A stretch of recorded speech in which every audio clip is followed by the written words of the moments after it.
오늘 우리가 읽은 말씀에서 이 아굴이라고 하는 그가 실제 인물이든 아니면 솔로몬이 마치 그 아가서에 등장하는 그 인물들처럼 그 가공의 인물인지는 알 수 없습니다만 어쨌든 솔로몬 앞에서 대부분을 차지하는 솔로몬의 잠언과 정말 버금가는 그런 지혜의 내용으로 특별히 하나님을 알지 못하던 안타까움을 이야기하면서 하나님을 아는 그리고 하나님께서 원하시는 그런 내용의 삶을 살기를 아굴이 원하면서 오늘은 특별히 그 5가지의 내용을 각 절마다 5가지의 내용을 강조하고 또 교훈합니다. 특징이 있다면 먼저 첫 번째 10절에 있는 내용은 주인에게 종을 비방하지 말라는 내용입니다. 이것이 당시에는 너무 보편적이었어요. 종이라고 설명되는 이 단어는 노예를 의미하는 단어이기 때문에 노예는 돈을 주고 산 물건과 같이 취급이 됐습니다.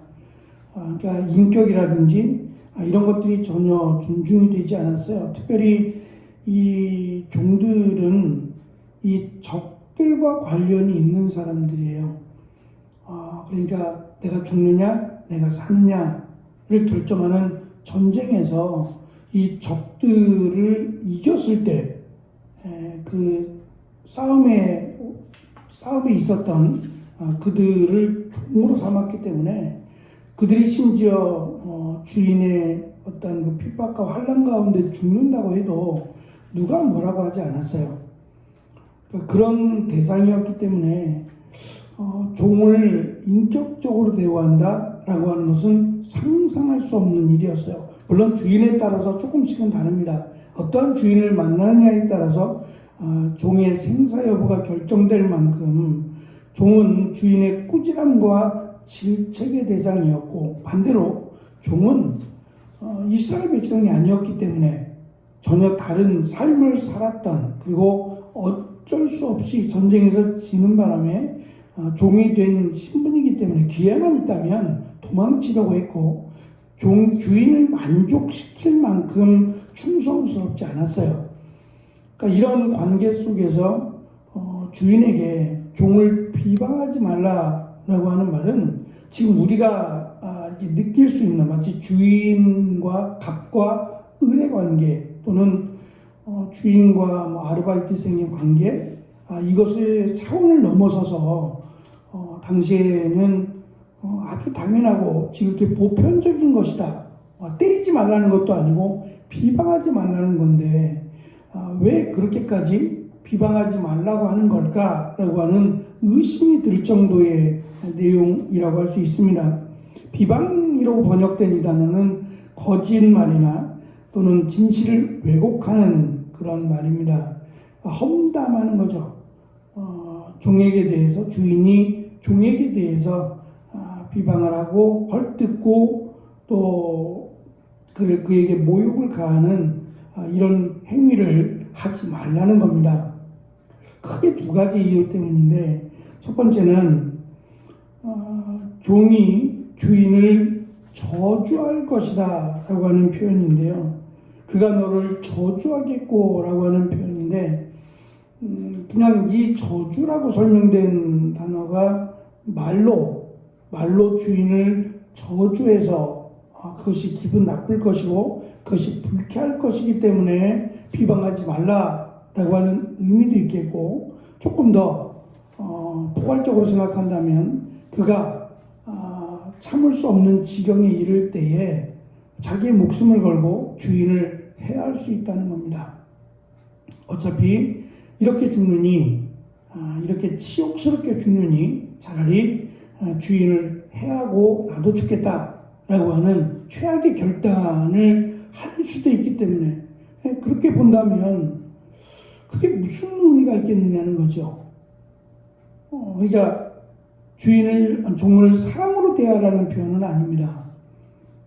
그런 표현은 아니지만 적어도 종을 비방하지는 말라. 그리고 그것이 하나님을 기준으로 했을 때 또는 하나님을 믿는 주인이라면 하나님 앞에서 그것이 악한 것임을 하나님이 원하지 않는 일이기 때문에 비방까지는 하지 말라고 설명합니다. 이 내용 가운데는 이제 두 번째부터 다섯 번째까지 내용에 포함되어 있는 것처럼 죄송합니다. 이 무리들에게 지금 설명을 합니다. 11절에 보면 끝쪽에 무리가 있느니라, 12절 무리가 있느니라, 13, 14절도 무리가 있느니라고 지금 계속 설명하고, 만약에 10절도 이러한 주인들이 있느니라고 해서 무리라고 하는 것이 포함되어 있다면 이 무리라고 하는 이 말이 세대를 의미하는 겁니다. 패역한 세대지요. 이러한 무리들이라고 하는 이러한 세대들, 이러한 풍조들이 있느니라는 설명인데요. 그럼에도 불구하고 그러한 것이 보편화되어 있고 그것이 만연되어 있는 세대라고 할지라도 이 아굴이 생각하는 지혜 또는 아굴이 하나님을 믿는다면 세대를 역행하는 하나님이 있더라도 하나님이 보시기에 그리고 하나님의 말씀과 연결해서 삶을 살아야 한다라는 것을 강조합니다. 그것이 지혜자의 삶이라는 것을 아굴은 강조하고 싶은 겁니다. 두 번째 이 무리들에게 주는 교훈은 부모를 공경하라는 겁니다. 반대로 뒤집어서 얘기하자면 부모를 공경하지 않는, 그러니까 아비를 저주하거나 어미를 축복하지 않는 것이 당시의 풍조였다는 겁니다. 그것이 보편적이었던 일이고 또 그렇게 살아가는 것이 대부분의 사람들의 모습이었다는 거예요. 그들이 하나님을 믿지 않느냐, 하나님을 모르느냐, 그것도 아닙니다. 어느 정도 하나님을 아느냐라고는 대답할 수 없겠지만 적어도 하나님의 백성으로서 그들의 삶이 전혀 부모를 공경하지 않는 삶을 살고 있다는 겁니다. 아굴의 입장에서 어느 정도의 삶을 그가 살았는지는 모르겠지만 아굴의 입장에서 지극히 어리석은 삶이라는 거예요. 왜냐하면 하나님은 부모를 저주하거나 부모를 욕되게 하는 자를 용서하신 적이 없어요. 당장 눈앞에 그것이 보여지지 않는다고 할지라도 분명히 하나님의 말씀은 거기에 대해서 단호하고 용서치 않는다는 것을 아굴이 깨달은 겁니다. 그래서 적어도 너희들이 하나님의 심판 또 하나님의 이 버림을 당하지 않으려면 최소한 부모를 공경해야 된다라는 것을 가르칩니다. 세 번째 교훈은 스스로 깨끗한 자로 여기면서 정작 더러운 그런 삶을 사는 자들에게 항상 정결하고 경건하게 살 것을 교훈합니다. 예수님께서도 외식하는 자, 종교 지도자들을 향해서 외식하는 자라는 말씀을 하셨습니다. 심지어는 독사의 자식들아라고 하는 표현을 사용하셨어요. 예수님이 사역을 시작하면서 그랬고 예수님의 사역을 마치는 3년의 공생애를 끝나가면서도 독사의 자식들아라고 하는 말씀을 하셨어요. 변화되지 않는, 그리고 하나님의 말씀이 없는 그들의 삶을 예수님이 저주하신 것이 아니라 사실은 경고하신 거죠. 회개하기를 원하시는 그 중심에는 재물이 있어요. 이 돈이라고 하는, 재물이라고 하는 것이 하나님의 말씀을 막았고 또 하나님의 축복을 거스르게 된 겁니다. 이 잠언의 말씀 또한 그것과 다르지 않다라는 생각을 합니다. 하나님은 우리의 심령을 감찰하신다라고 솔로몬은 16장 2절에서 강조했습니다. 자기의 죄는 해결하지 않고 남의 잘못을 들추어내려고 하는 이 어리석음에 대해서 아굴은 그렇게 하면 안 된다라고 하는 교훈을 남깁니다.